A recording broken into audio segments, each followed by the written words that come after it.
Welcome to Dogsthorpe Infant School Launchpad. This is your captain speaking. We've been cleared for departure. Okay, Eddie, start the countdown. 5, 4, 3, 2, 1. Let's go.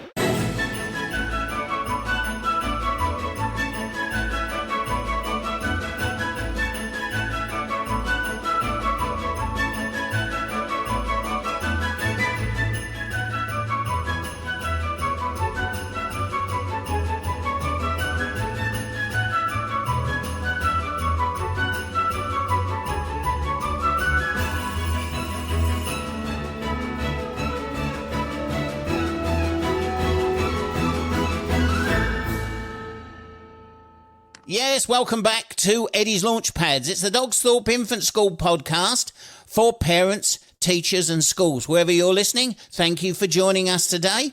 We hope you're well. Now, I gave you a bit of homework last week. This is part 2 of Monster Phonics. And so if you've not heard part 1, then it's a bit silly listening to part 2 because we're going to be talking about things and you won't know what we're talking about. So if you've not listened to part 1 first, then you'll know exactly what we're going to be talking about today.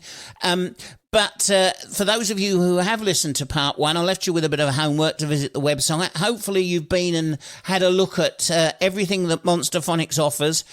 And you might thinking to yourself, I wonder if this is something for me. I wonder if this is something for my school or my class. Perhaps you're teaching someone at home. Maybe you home teach. Maybe you're thinking, maybe this will be something to speed learning. And for all of you schools, a year goes by so quickly, and we speak from experience at Dogsthorpe. You know, sometimes children start at our school and they're way back from where they should be. They're not starting at the place where children used to start. It's just how things are in this modern world.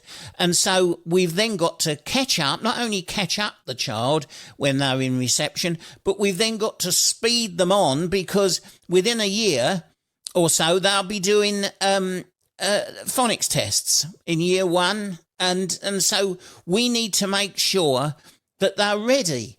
And if it's one thing that we've learned at Dogsthorpe Infant School, it's that Monster Phonics accelerates the learning. It improves reading and it accelerates that whole thing about that phonics test that is looming up like the sword of Damocles. And teachers don't say it doesn't, because we all know it's there. We all know the test is coming and we've got to make sure our children are ready. So hopefully you've been on, had a look at the website, and it may have whetted your appetite to learn a bit more. And it's great to have Ingrid back on the show from Monster Phonics. Welcome to the show, Ingrid. Thank you. Thank you so much for having me back, Dave. It's really real pleasure. Now, you explained a little bit about, you said a lot about how it actually works. And I'm sure that if parents or teachers want to know more, you can get in contact with Monster Phonics folks, and I'm sure they'll bring you up to speed with other things. Or if you've got any questions, they'll deal with that. No problem at all. But it's been running for a while now. What's the present situation? Are you getting feedback from schools? Yes, we have lots of feedback of the progress, the gains, the success of children using the scheme. It's incredibly rewarding, and Monster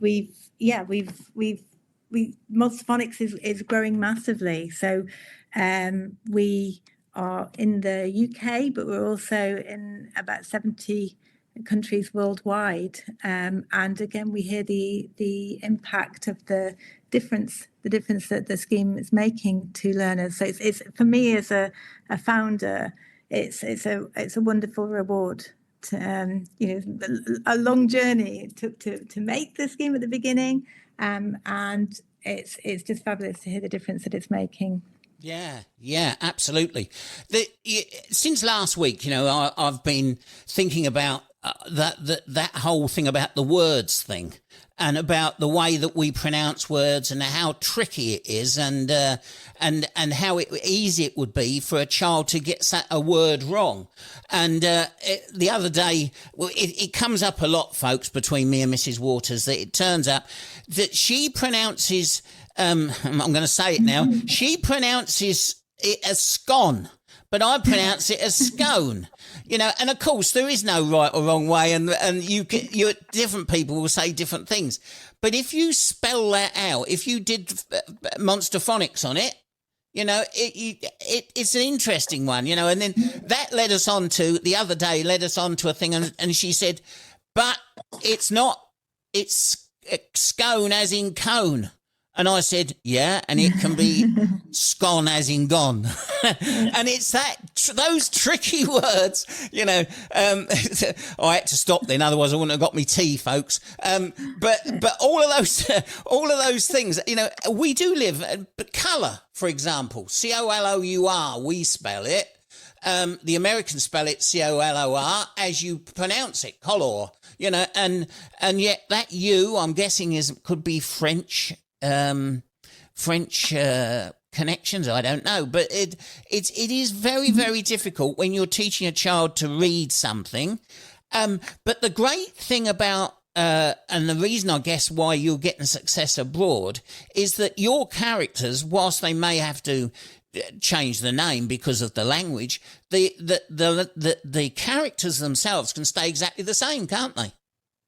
Exactly, and it really does, help with that pronunciation. If you imagine, just a lot of the time children don't have a context for how a spelling is sounded out. Sometimes we can see other words that spelling might be in, or just even knowing the vocabulary. So it is really, really supportive of that. Yeah. So you get feedback. Have you done any pilot schemes or anything like that? Yes. Other organisations have done pilots, and so we've been able to have a view into those. So there was one last year in Wales, across 10 schools, so quite a large number of children, and the impact was seen straight away there. So impact in learning and also engagement.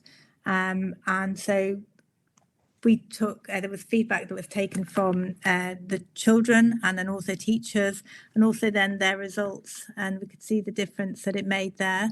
And there are other pilots elsewhere in the world. So recently there was one in the Middle East. We're really keen to see more elsewhere. And in terms of like an actual pilot, it's really ideal if it's other people and not us, because then we can have a view in. I think when a scheme has their own pilot, you want to have that validity. So we definitely would be keen, if any school's interested in doing a pilot, that we can then see the results and try to support, even in a way of terms of like, have you got enough numbers of children doing the pilot? Because that obviously helps. The more that you have, the more accurate that the data is in terms of improvement. As someone developing the scheme right from the very, very beginning, I was really keen to get data and see results, because you want to know yourself, how well is it working? And so we have had data that we've collected and then other people have given to us over time. So even at the very beginning, I think there was quite a few action research projects out there that local authorities had done, and then given us back the data from that, and people doing their own research. So sometimes there might be someone's doing a thesis and they're looking at the differences that schemes make. So we've been very lucky that way to to have that given to us so we can see in. But certainly, I think the Welsh one was the biggest pilot so far. And has it brought on more schools on stream to use it? Yes, definitely. And we have over 10% of schools are using Monster Phonics in Wales now, and I think that's directly from that pilot. Yeah. Yeah, it's. I can understand that completely. If we had the time, Ingrid, we would love to pilot a scheme. Would you know what it's like? There just aren't enough hours in the day, and we've just not got the staff or the budget. Absolutely, it's the budget to be able to do it. That's the problem. And if we had more money, we could conquer the world. But apparently, there's not enough. There's not enough money, and so. Yeah. You know, it's sad, but it all comes down to money. But you do some fantastic work. You really do. Oh, thank you so much. I mean, sometimes it's other people as well doing interested in doing pilots, and so it often takes someone from outside of a school, because it's exactly what you're saying about. There just isn't the time, if you're focused on teaching children to do this kind of thing, and that's why it's so good when pilots are run. And like I say, it's often people who are in academia or something who is interested, that they might run a pilot across schools, or people involved in school improvement. Very much that's their remit. But it's extra rewarding because we speak to schools like yours, and we hear on the inside the difference that it makes. And really, we're still always spreading the word, and it's difficult to then try to take that message and then present it out there. It's quite often a sort of like numbers and data, they speak volumes. And so that's super helpful to us. And even when we hear, schools saying the difference, for us to then say, to kind of use that feels quite difficult as well for us as a business. We don't want to be talking to our schools and using them to spread our word, but it is very impactful. Absolutely. As well, that message. Yeah, absolutely. I'm guessing that one of the most important links between yourselves and any school is whoever is the phonics lead, and I have to, at this moment, I'm going to pay tribute to Miss Colbeck at Dogsthorpe Infant School, who works tirelessly. I just don't know how she gets the time, because she teaches all the time, and yet she encourages all of our classes to keep up the Monster Phonics, and to keep plugging away at it, so that the children always have it, all the time. And so they get used to it, and they know the characters, and then they think about having events. Like we had an event last year where we invited the children to come dressed as a Monster Phonics character.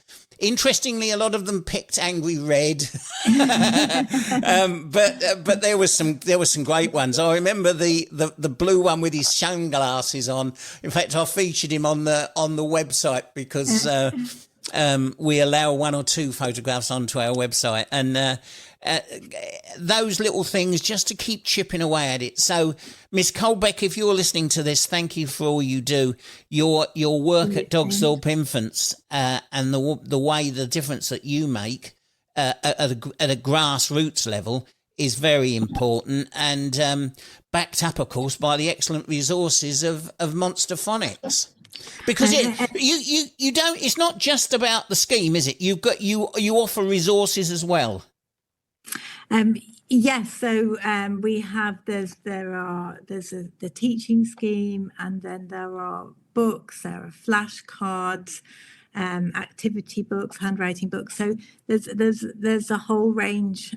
What we've always tried to do is to enable schools, no matter what their budget is, to have everything they need. So within the scheme, everything is downloadable, and because not every school's budget is different, but their children should not be impacted by that.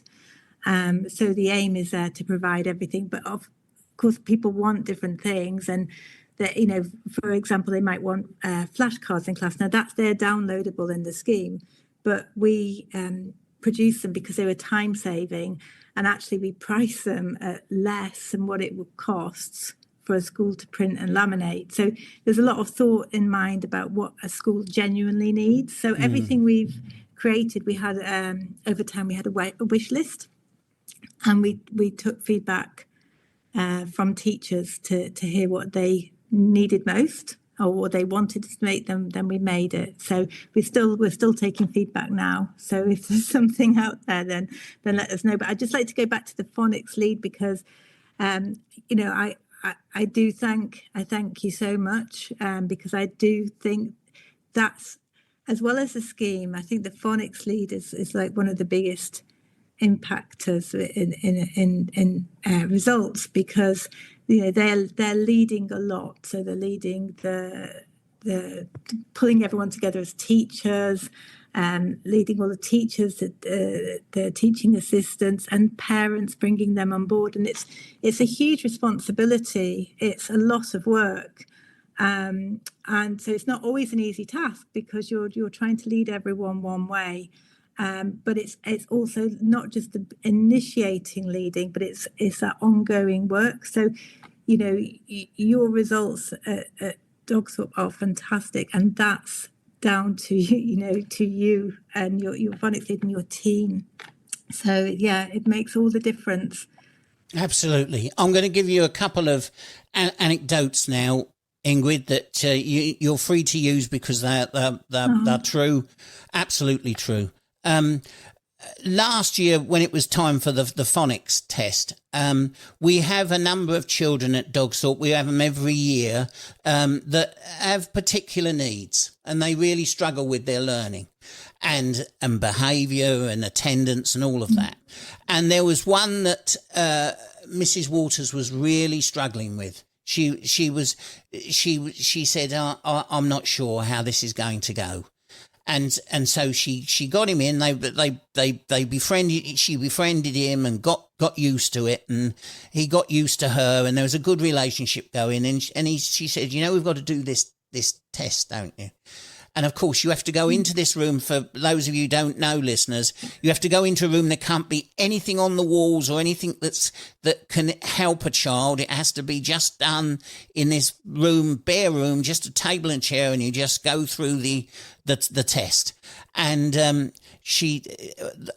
so she went. They had this test on that evening. Mrs. Waters came home, and I said, "Oh, how's your day been?" Like I always ask. And I said, "How did it go?"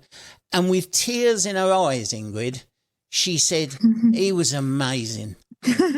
She said, that was Monster Phonics. Oh, and wow. and so that was that's something that that's one anecdote, and I can honestly say when she told me, she had tears in her eyes, because that little boy had struggled all the way through, and yet when it came to it, he didn't hit all the words. He didn't get full marks, but he did his best. And yes. She could see Monster Phonics, the difference that Monster Phonics had made.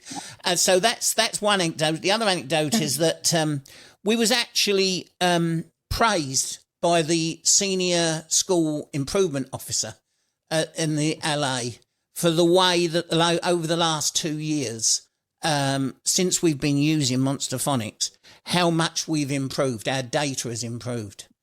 It's absolutely incredible. I mean, I'm not just talking a little improvement. I'm talking about a huge improvement. So when your website says that you improve results, it's not little, folks. You listeners, it's not little. If you've got the right person as leading, and if you've got the right resources to hand, and if you're happy to spend time with the child, even though the child's not saying all of them, but some children may not be getting the support they deserve at home, here is something that will speed them on. So when it is the day of that test, their results will be good. Wow, that's absolutely, I mean, it's just so rewarding to hear, and I can't thank you enough. And I think also it just also shows the magic, isn't it, when we talk about Dogsthorpe Infant School and the love that's there. They're great stories, and well, hearing that's what it was all about. So yeah, and with budgets as they are. Of course, because I mean, all schemes, all teaching schemes, all things that come across the budget, it's never been tighter than it has now. School budgets, everybody knows that, everybody. And if you're a school that's rolling in it, I want to know why. You must have gone down and robbed Barclays or something, because it is really, really a struggle to make sure that we do everything that the government wants us to do, because we just haven't got the cash to do it. So they look at the budget, and Mrs. Waters and our Academies Trust, the people at our Hampton Academies Trust, work really hard to maintain the budget and to make sure we get value for money. And there are some things that we've had to let go this year. And it saddens me that some of the things that we've had to let go, because we just can't afford it anymore. You know, the things, because of things have gone up, and because we're being asked to do more things by the government, it means that we just can't afford to subscribe to things that we used to. Yes. But it'll be a fool not to subscribe to Monster Phonics, because of the difference that you've made and what you offer. It would be crazy not to, because I fear that if we did that, we'd finish up in exactly the same place than we were 3 or 4 years ago, really struggling with our phonics, because what you've given us is a very, very precious thing, Ingrid. Oh, wow, thank you. And, you know, we really try as well in terms of like costs and budgets. We try to always keep the school in mind first and foremost with that. So, you know, and hopefully, you know, you sort of see and feel that too, because having been a teacher and married to a head teacher who's also now in Monster Phonics, we've lived it and walked it. Where, you know, are you married to a head teacher? I am. Oh. Yeah. What I was join the club, mate. Hey, join the club. I know. Some days. Yeah, and we'll leave it there, folks. That's it. And it's always that message has helped always to stay there true, that it's children that come first. And honestly, we've been there ourselves. We've been painting the school in the holidays. You know, we really do understand that, and that people always want to do the absolute best for the children, and there is never enough. It doesn't matter where you are or what you're doing, and so even still, as a phonics company, that's still something we try to live and breathe, because the pressures are there on all staff. So, and all the time there are other phonics schemes available. I sound like what they say on TV. You know, other supermarkets are available. But I can only say, and I can only recommend what I know is a fact. And what I know is a fact is that Monster Phonics is a winner. And if anybody wants to come down and find out more, then with a little bit of notice, I'm sure Mrs. Waters will share with you the difference it's made on the school, and we're so grateful to you. And it's lovely that it all came about through your experience as a child yourself, Ingrid. Well, one thing I was when I was a student teacher, doing my PGCE, I had one criticism, and that was that I thought too much like a child. So I did well in the practice, but that was the one thing that they came up, and I thought that's not a bad thing. Yeah. And I think that's where it comes from, isn't it? That if you can really just think back to what is this lesson going to be like, and I need to, I need to learn, but to engage first. So, yeah, for me, it's a dream come true. It's wonderful to hear, because that's really all I wanted to do when one day I leave this world. That there are life chances that that have come about, that have been improved because of it, and you never know where that leads to. You never know, like, the difference that, because somebody's more confident, what they've done in their life and what they're then able to give their children later on. So. Well, in about, I don't know, 60 years' time, when you're sitting in that rocking chair, when you're sitting in that rocking chair, reflect on the fact that you did make a difference, Thank you. and you made a difference at Dogsthorpe. You really did. So bless you and all you do. What about the future, Ingrid? I'm guessing all you want now is more schools to take up. Yes, and to just continue speaking to lots of schools everywhere, and I always love product as well. So looking forward to seeing what else we can develop out there. That would that's exciting. But mainly it's just continuing the school's focus, continue taking feedback and trying to just constantly sort of, it's like the fourth bridge, we're constantly recreating and adding. And so things like the assessment tracker, things like that make assessment easier, because assessment's hard work, and it's not, it could be not so engaging for children. So we've made online assessments and things like that to make it quick and easy and help teachers store the results. And nothing is ever finished, because you can always keep going back and doing more and improving and listening to feedback. So it'd be really nice in the next year or two to keep looking around at what we can do to further improve, refine, and actually think about parents as well. What we can do from their perspective. Nothing is finished yet. And just on the assessment, there's an online phonics screening check for parents on the website as well, which I think is quite a helpful thing to, when you're just familiarising children to that phonics check at the end of year one, and sometimes children take it at the end of year two as well. And then it's not daunting at all. It's actually it's really straightforward. But I think when just seeing that, these kind of things you can search for online and you can download and whatever, but this is just like quite an easy one, where the results they get emailed to you. So then you can then work on anything that spellings and graphemes that the children might not have got yet. You can sort of plug those gaps. So that might be something that's helpful. It's on the parent page on Monster Phonics. Well, that's amazing, and I guess that one of the things that we're missing in this world is, and it's particularly in this country at the moment, is empathy. That that whole empathetic thing about finding. We're always saying we don't make a big thing of the phonics check. We don't, because we don't want 6-year-olds to lay awake at night worrying about something that's going to happen.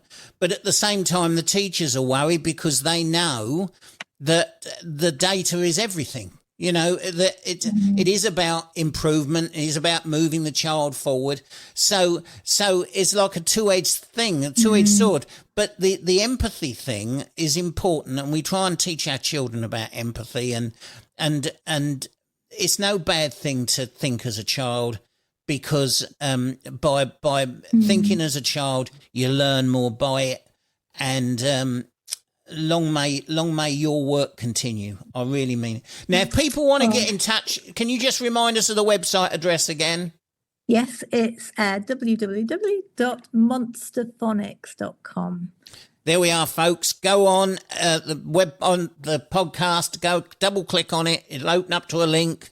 You can go on, have a look at it. And if it's for you, or if you're unsure, give Ingrid a call, find out, get in contact and see how this can change your school for the better, like it did Dogsthorpe Infant School.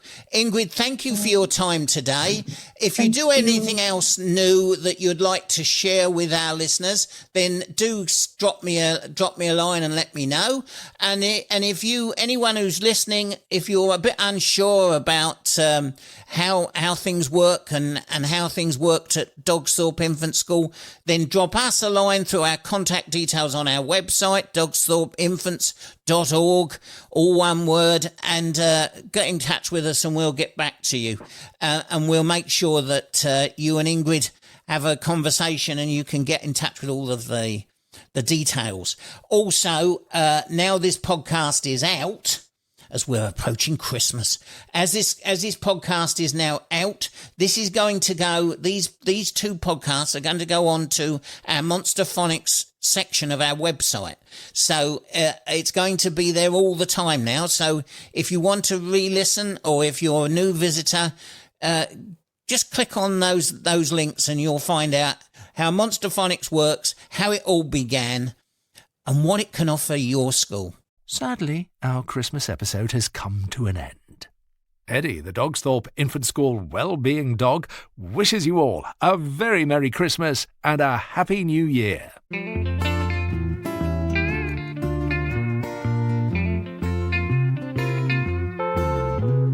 His name is Eddie Edster, he's a well-being dog, and he's here at Dogsthorpe School.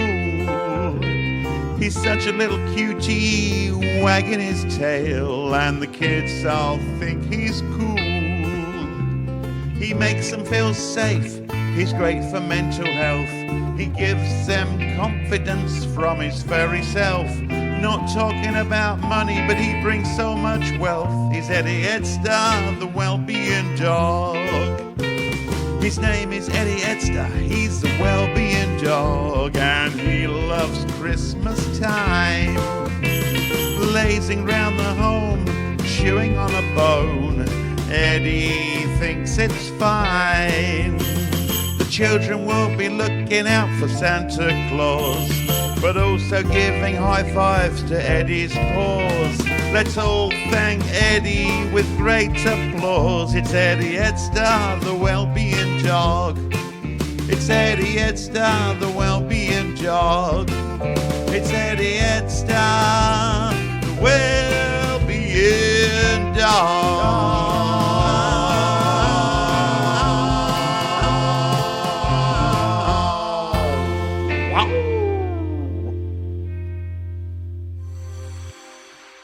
Dogsthorpe Infant School is part of Hampton Academies Trust.